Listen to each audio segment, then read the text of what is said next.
Hello student, welcome dear student classes YouTube channel.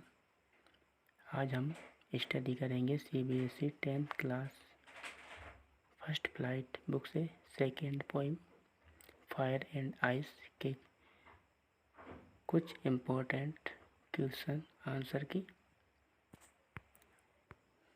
तो हम first question देखेंगे, what are two different views about the end of the world in the poem fire and ice.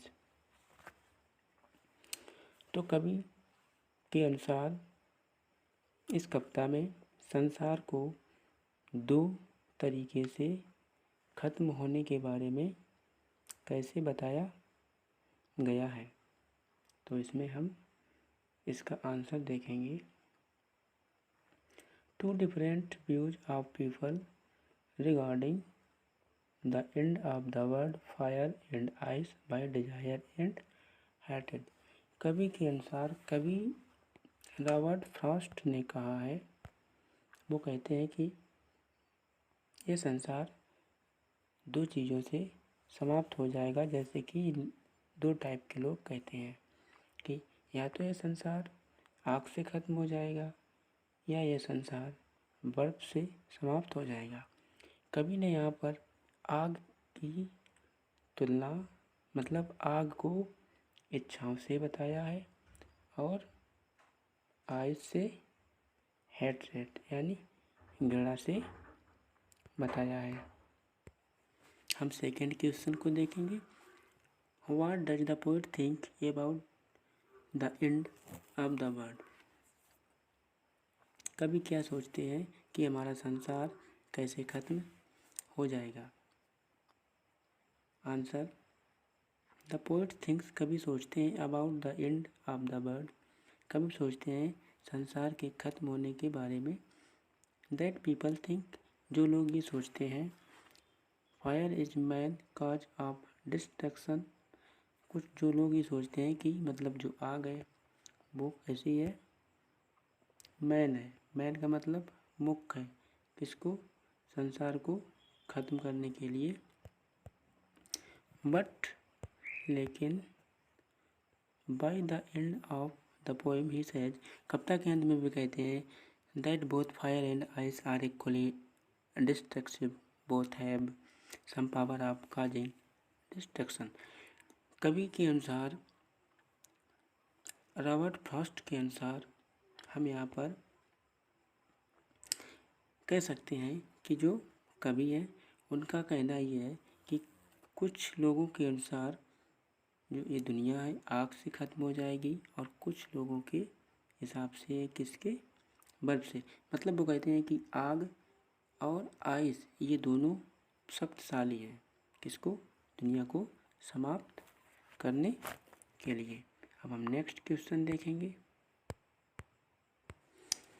Third question, what do fire and ice symbolise in the poem fire and ice.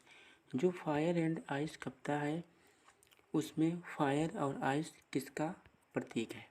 अब हम third question के answer को देखेंगे।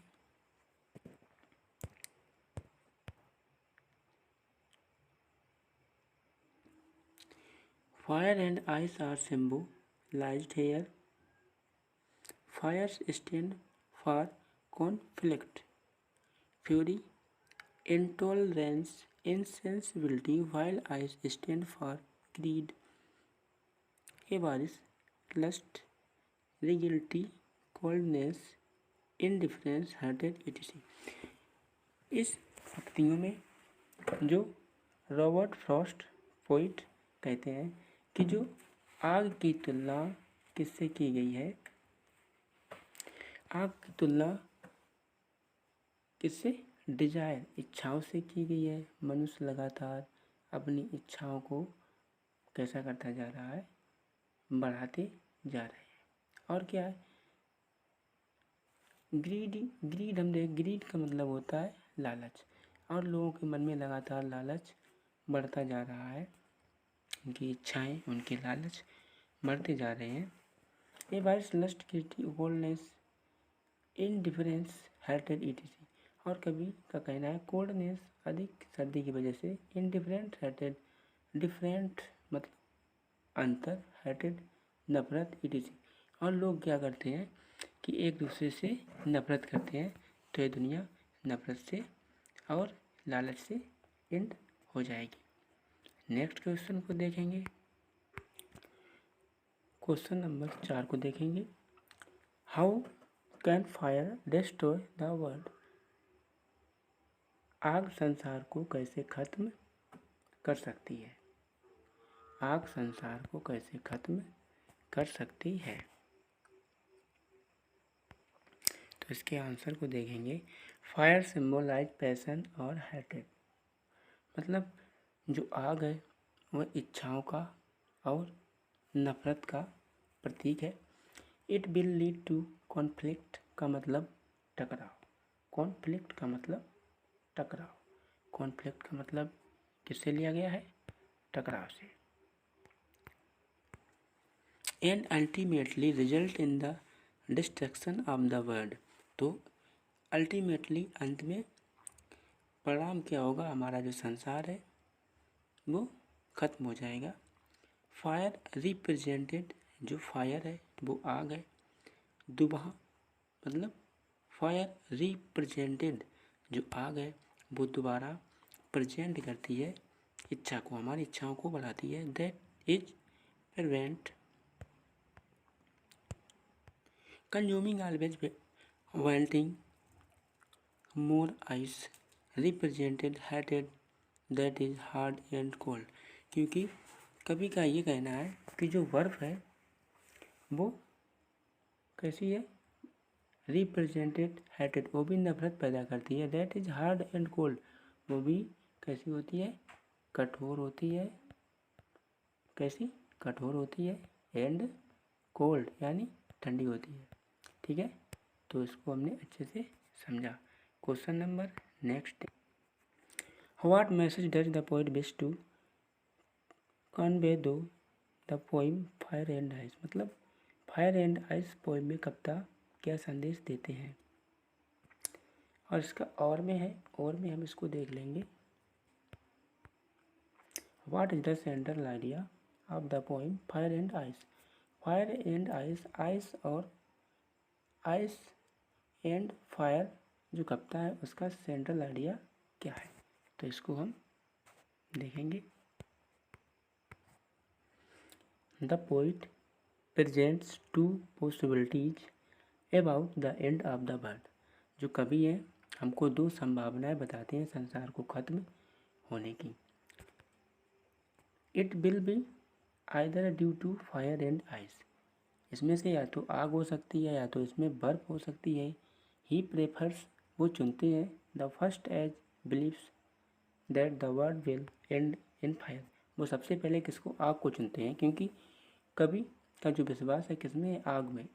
But the ice will not go away, लेकिन बर्फ भी कैसी नहीं है? कम नहीं है। विल नॉट गो अवे, उससे भी संसार खत्म हो जाएगा। ठीक है,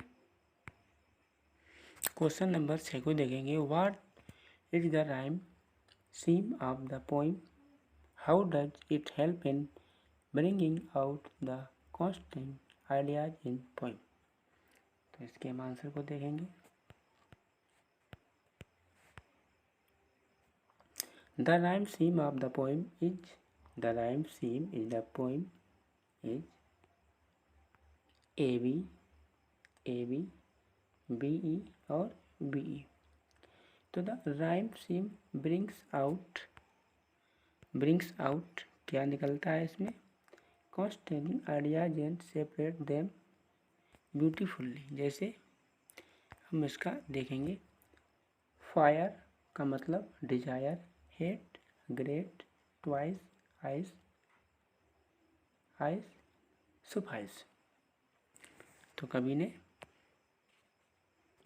इतना ही मेंशन किया है, फायर को डिजायर से, हेट को ग्रेट से, ट्वाइस को आइस से और आइस को सुफाइस से।